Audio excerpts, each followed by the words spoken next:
So talking about emptiness that we go into every day in meditation, how many understand what is emptiness? Go into that no body, no thing state. Emptiness is energy. What is this emptiness? How many are understanding? So when we are emptying the mind, attention to the breath, mind becomes empty. Where you place your attention, you place your energy. Now, there are two quantum principles I keep referring to, right? Where you place your attention, there you place your energy.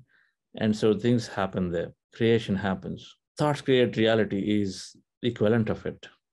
Yad bhavam tad bhavati. So since we're not placing our attention on thought, if we place our attention on thought, then thoughts flare up. So move our attention to something else, which is in this case, this ever-existing breath, which is easily we forget about it, that it is there with us. And so when you don't put our attention on thought, so nobody to give them that extra push, so they have to slowly come down. So thoughts come down. Now a thought is always about a person being or about a place or about a thing in a given time. That's a lot of words. It's about a person being. That means either a people or an animal or anything. Every thought, take any thought you have comes up. It'll always be about a person or some being in a given place. I mean, it's all about a person or a being or a thing, right? It's about matter in a given place with still matter in a given time. It's a non-matter, but it's got linearity because we define linearity. So every thought is about a person, place, or a thing in a given time frame. This event is about all of us. Places are, Dubai and Bangalore, and then maybe some of our beautiful volunteers from Visakhapatnam, and then wherever they are. And so we are in those places connected. The things are our laptop, mobiles, and then time frame is, this March 21 to now. You think of a marriage, it is the person, places, it's certain time in the past because time is there. Not everything exists here, but a lot of time exists in the time as a memory. But every thought either is about something that's happening here or may happen in future, which is marked by time. And then the place is always there associated with it. So because time and space are what define a matter. When we empty the mind, that means we are removing the thoughts. So we are forgetting, we're removing everything matter that we ever know of. All people, all places, all things, everything that ever exists. We remove all that from our mind. If we think of earth, if a thought is about earth, it's about a thing. It's a thing called this whole earth, right? And you thought about earth deeply about 5 years ago during some, let's say you start some documentary. So then you say, oh yeah, earth was actually like this. So many things are happening to it. I saw the documentary 5 years ago. So in that place about a thing called earth, right? It's that. Now, if you forget that also, so when you forget about solar system, we're forgetting all the planets because the thought about Solaris, or the whole planetary system, that also is gone, right? So like that, when you remove all thoughts, then you're removing all things that are there, all people, all places, all things, the universe, the earth, planets, everything is removed slowly, slowly, slowly. So what's left? Think of it. When you're removing all objects one by one, first your room is removed, first the walls are removed, people are removed in your home, lights are removed.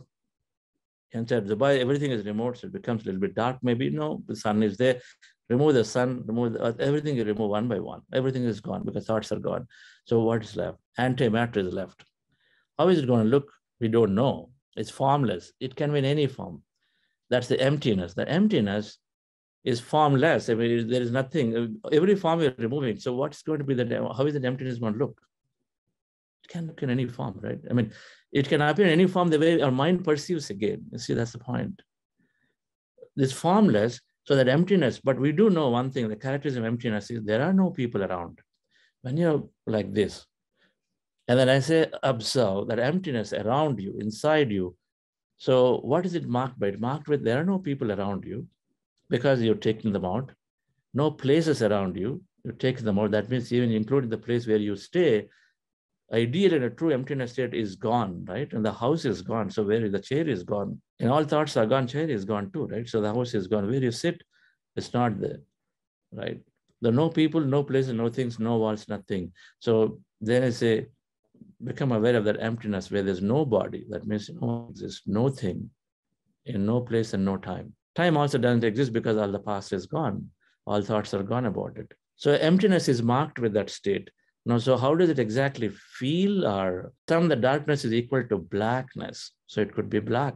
You might have perceived as blackness. For you, darkness could be slightly grayish. If you have been conditioned to always have that slight bed lamp, darkness is equal to that color of light in your bedroom, how it is, because that's where you spend most of the time.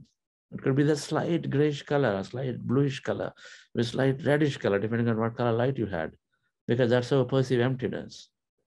If you're a person who has always lived by the beach, and then every day you come up and then see this whole sea, whole empty.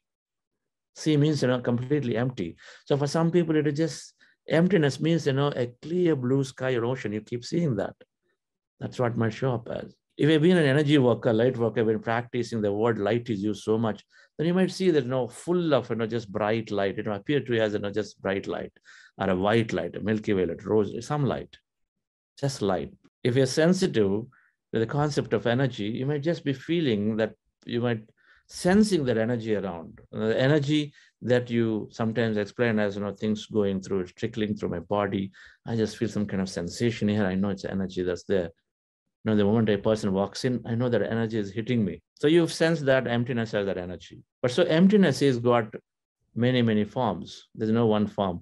But one thing is common in them is that when you are observing, actually, I want you to just at this moment, close your eyes, and I say, observe your nose, tip of your nose. Can you all close your eyes and observe the tip of your nose? You know that you are observing. You know that it's there, but you're not using any of the sensory perceptions right now. What are sensory perceptions? Eyes, touch, smell, taste, hearing. Are you using any of them? You're not using, but you still know that there is your nose, right? You still know there is your nose. That's awareness. When we don't use the sensory perceptions, we are going beyond the 5 sensory perceptions, and then we still know that is there. When I ask you to observe what's there on your left side right now, with your eyes closed, what's there on your left side? I'm sure you will say, okay, there is a wall a little away, right? Right side, front side, back side. So you know there is something there in right now, before meditation. But in meditation, when you start observing, you would start finding all that as an empty that's going far and wide, far and wide. When you remove everything, it's got to go infinity distance, right? So that's what we're talking as emptiness mean, which is happening automatically. We're not creating emptiness, dear friends. It's happening. When thoughts become lesser and lesser, slowly the objects getting removed, people getting removed slowly, slowly. So there is this emptiness happening, and that's what we're observing. In meditation, our goal is to become at some point consciously aware of that emptiness around you. That means you're aware of this that emptiness is energy. That's quantum physics. That's the Brahman. And so we become aware of everything that is there. And there is further theory in it. It's got all this, every experience we're creating is coming from there. So we become aware of that emptiness around, which is the consciousness energy that we are part of, and we become that. That's what we are saying, right, every day. Now, if we didn't experience it, and then so in meditation, a lot of times we may just lose ourselves pretty quickly. So we go into a trance state. That means we're not aware. We know that we are somewhere empty. You're not listening to the music. You're not, you are faintly listening to the music. You're faintly hearing my guidance, like somebody is talking, something they're saying, but you don't know who that is, what that is. That means you're also gone into the empty states of mind. It's just you're not consciously aware. Great state to be in. Be in that. Don't pull yourself back, right? My guidance becomes secondary. The music becomes secondary in meditation. Your goal is to observe the breath, and then if you're not aware of where you are, perfect. Either you may be in a deep states of meditation or deep states of sleep. Either is fine. The other state is that you are aware of stuff that's happening around, which is where my guidance could help. Become aware of that emptiness all around, and then observe that infinite depth of that emptiness. So I use the word observation, awareness. I rarely use the words feel them. Feeling is with the body. Sensing is with the body. Initially, I'll guide around to moving from feelings to sensing to awareness. We move into that state, awareness. When you're doing awareness, there's no body. I'm avoiding to use the word observe the breath again, because when I observe the word, you get sort of bring it back to body. I want to avoid that. But however, we have mixed groups, so sometimes we use it. But I want you to remember, when I'm asking you to observe the breath, only if you know that you are in thought. When you know you're not in thought, you know it. When you have this body shaking, when you know that there's kind of energy, heavy-headedness, that's not thought. So there, you don't, even if you hear observe the breath, don't bother about it. Just continue to execute, continue to be in the state that you are in. Don't pull yourself back out of it. All right, friends?